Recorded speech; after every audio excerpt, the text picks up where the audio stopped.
Before we start day 5, let's talk about day4.py, which is my solution to day 4's exercise. Recall that in day 4, we needed to create a word counter in Python. The smart solution here is we actually use print and input functions that we've seen many times before to solicit input from the user. And the key function in this day4.py is the len function here and the split function here. So what this is we first take the sentence, which is the input. We apply a split function, and we specify that we split with spaces. After this code fragment here, this code fragment produces a list of all the words as defined by a split of spaces in the sentence. If we enter a sentence with 3 words, it's going to produce a list of 3 items. Leveraging this fact, we can then use the len function, which calculates the length of a list to see how many words there are. Ultimately, we then need to print out this length, and there we have our word counter. We're starting a new day today about programming functions in Python. In this section, we're going to take a look at number 1, introducing functions. So what are functions and how do we create them in Python? How do we use functions in code in the second video? With functions, we also then need to understand the scope of variables or scoping of variables. We'll then conclude today by showing you some example code on what is scoping and how does it vary across a sample code file. So let's first dive into functions. In this video, we're going to take a look at functions in 3 steps. Number 1, what are functions? Number 2, declaring functions. And number 3, returning values. Let's go in and take a look. I'm back in my IPython and I have defined a function. So what is a function? You can imagine functions as a very small piece of code or a very small Python program that you embed in a larger Python program. Much like normal Python programs, a function has inputs. It would do some logic to those inputs and it would output a return value. So let's dissect this in the context of Python.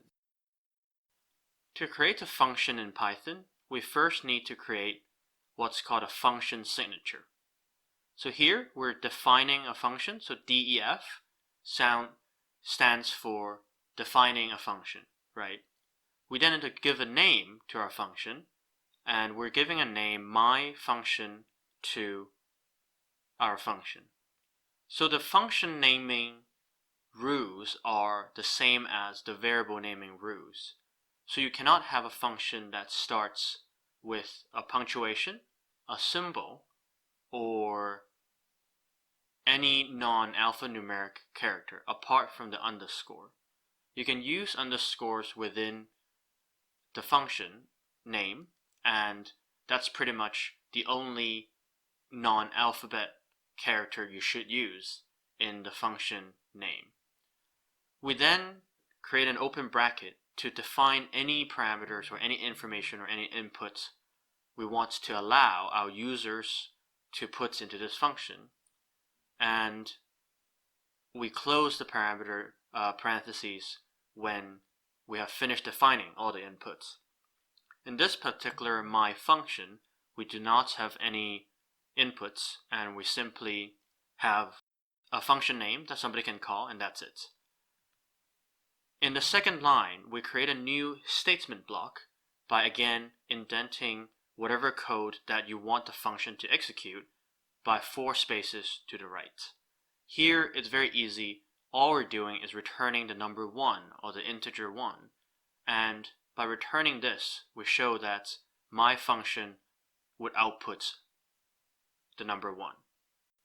So let's draw a parallel to a function we already know. So we've already tried the print function, which is like this.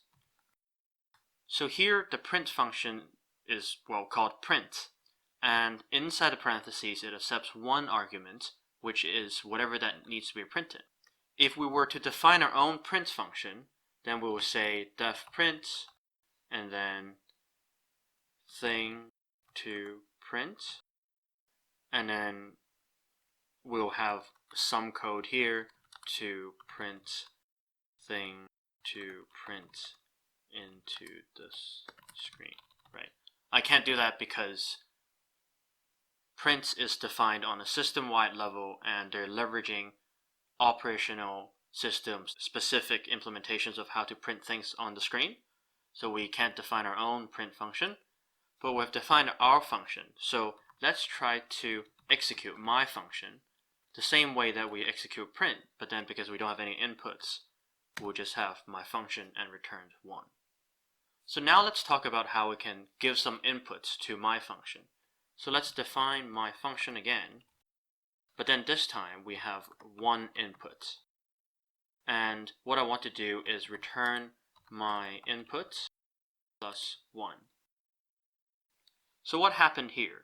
We have again defined my function, we're redefining the function, and inside the parentheses we're putting one input.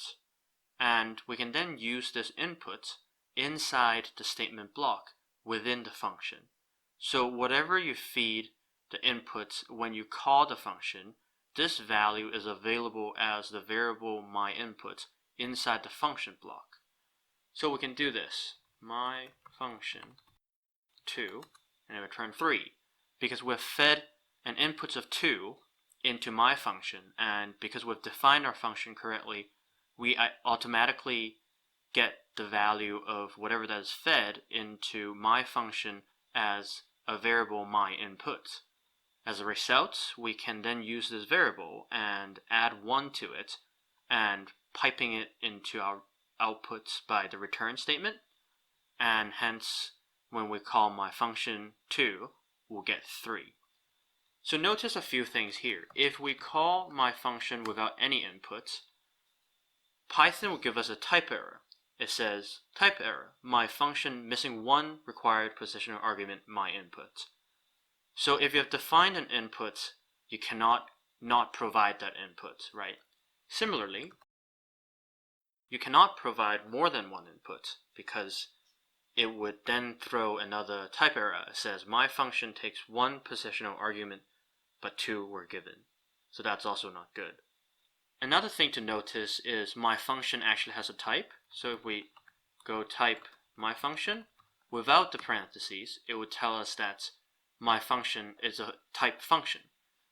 However, if we execute my function by giving it the parentheses, it would then, missing the input again, it would then tell us that the type is an int, because the typing here is actually reflecting the typing of the output, and not whatever my function is.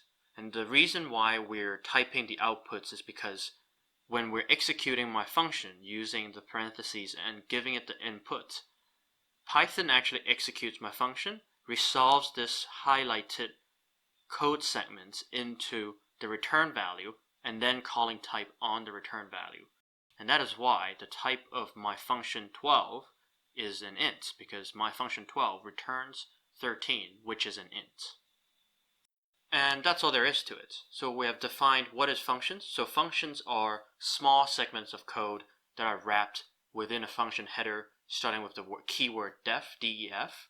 A function can have inputs in the parentheses within the function signature, and then it can also return or output values using the return statement. We have seen how we can declare functions and also how we can return values.